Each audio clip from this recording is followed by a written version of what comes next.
कहाँ है मेरे जान, एक बार कॉल करके बात तो कर लीजिए। मेरे जान एक बार कॉल करके बात तो कर लीजिए।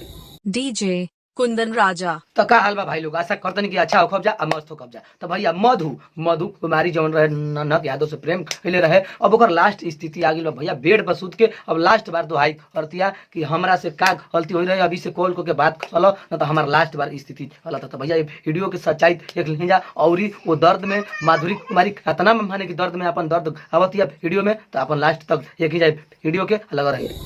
कहीं पर भी मेरे जान आ जाइए ना, कहाँ हमसे गलती हो गई कि रुको जरा सबर करो, हमको छोड़ के चलेगा। तो भाई लोग सुननी है वीडियो में माधुरी कुमारी कहत या कि हम इतना प्यार करते थे आपसे, हम नहीं जानते थे कि बीच में छोड़कर चल जाओगे, धोखा दोगे। तो भैया आजकल के प्रेम ये बा, आओ सनम और जाओ सनम, कोई से कोनो रिश्ता नहीं के, बस खाली काम से काम बा और स्वार्थ के दुनिया बा भैया। तो एकरा में कोई से प्रेम नहीं के करत, सब अपन व्यवहार के लिए प्रेम करता। तो भाई लोग ये सब काम के बंद करी जा और आगे के लोग अपन जिंदगी के बारे में सोची जा। तो भैया थोड़ा सा जरूरी क्लिप आगे देख लें वीडियो में, इतना दर्द में लड़की रोती है तो वीडियो में देख। कितना प्यार करते थे आपसे, हमको ना पता था। तो भाई लोग सुन लीजिए साक्षात माधुरी कुमारी जौन की दलित परिवार के घर से या कहते कि इतना कहते थे कि हम तुमको कभी नहीं छोड़ेंगे, फिर क्यों छोड़कर चले गए। तो बाबू सोना कह के भैया आजकल ऐसा प्रेम होता, कौनो रिश्ता नहीं के अभी कितनो रोवतड़ी तो उस सारा बात देखियो के ना आई।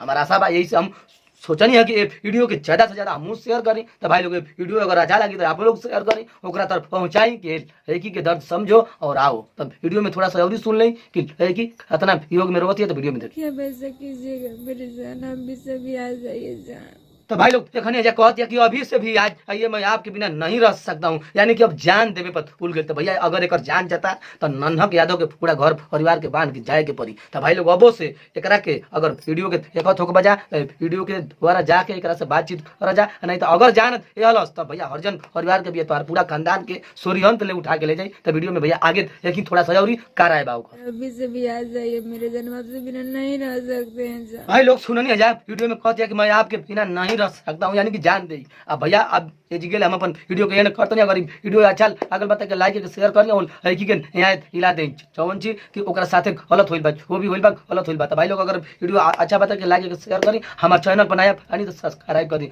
फेसबुक पेज पर आनी तो फॉलो कर दी। मिला तनी फिर कोनो ऐसा दूसर वीडियो के लेके, अब तक के लिए नमस्कार प्रणाम धन्यवाद।